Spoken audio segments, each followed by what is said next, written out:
For those of you who don't know, but I also feature sarcastic commentary on my Patreon. This isn't posted up anywhere else except on Patreon. I thought that it would be fun to highlight the top snark from every single day as an incentive to get people to join. I spent October reading The Tail End of Rapture and then the rest of the month reading Catch-22. I do have the first chapter of Catch-22 available to read for free, and you can read the rest of my snark of it along with a lot of other things for just $1 a month. This book is trying way too hard to be freaking biblical Doctor Who, and feeling quite badly about it if I do say. Or, as I like to call it, I could have resolved this here and now, but choose not to. While they're resting, somebody goes to get fresh clothes for Lou since she was covered in angel dust. Oh my god, can we not?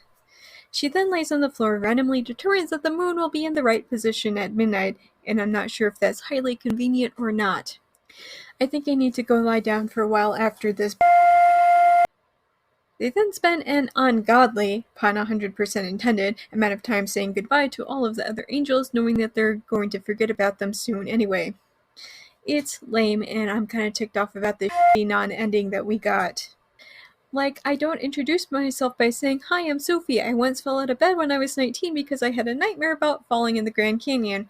So why the would you introduce a character in a novel in the same goddamn way?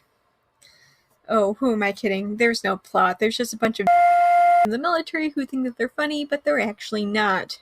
I'm just gonna pretend that this is how it was intended and that the author just typewriter smashed because that. Truthfully, half of this novel reads like a stream of consciousness meets typewriter smashing meets zero editors. Good heavens, think of the scandal! It's the 1940s and mental health issues are for fucking pansies. The author in the 1960s when mental health issues were still for fucking pansies. Considering that this chapter is named McWad, it is sure to spend a lot of time talking about a character named Milo and zero time talking about McWad. Look, I already care about none of these characters. What I care even less about is the misogynistic author attempt to flesh out a prostitute. At this point, the bar is set at least this one has a name. Here's a homophobic joke that'll age like milk. I don't even know who you are. Wait a second, wasn't this the guy in, like, chapter 2? Same thing. That character left zero impression on me. These characters are so forgettable. Their narration spends so much time telling us random useless info about them, including their military ranking, but can't be bothered to actually make us care about them. I'm super glad that people don't wank off about Catch-22 in the same way they do about 1984. I'm sure this would be a favorite quote. This is goddamn peak literature, a classic to be remembered throughout the ages. I have several questions about why he knows the exact shade her panties are. This book features literal navel-gazing. I'm literally unable to can right now. All of that goddamn fuss and of them constantly canceling the trip out there for some goddamn cow juice.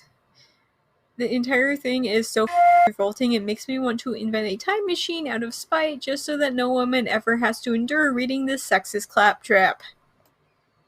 Why is this man complaining that he does not have gonorrhea? Gee, it's almost like there are consequences towards treating every single case like the person is faking it or something. Who would have thought? There are 3 goddamn pages of this character that I swear that we've never seen before. 3 pages! Even the most disciplined reader would crack under these circumstances. None of this is important. We'll probably never see this character again. However, in trying to accuse the chaplain, Whitcomb also admits to forging letters from the chaplain, and then admits that he literally signed Irving Washington's name. Imagine being a colonel in the Air Force fighting in Italy in World War II and probably having hundreds of men that you need to take care of in command. But sure, let's focus 100% on the main character of this novel. Right, so instead of just sending him home, they continue to keep him around because reasons and let him literally just murder other soldiers by crashing planes. Again, because reasons. My reactions for this book mainly revolve around why the hell would anybody ever need to know this? Is this going to be important? You're saying no, that is literally never going to come up again, and just an awful lot of WTFing. God damn it, doesn't this author know what the enter key is. Thanks for listening. Be sure to come back next month for more out of context Patreon comments.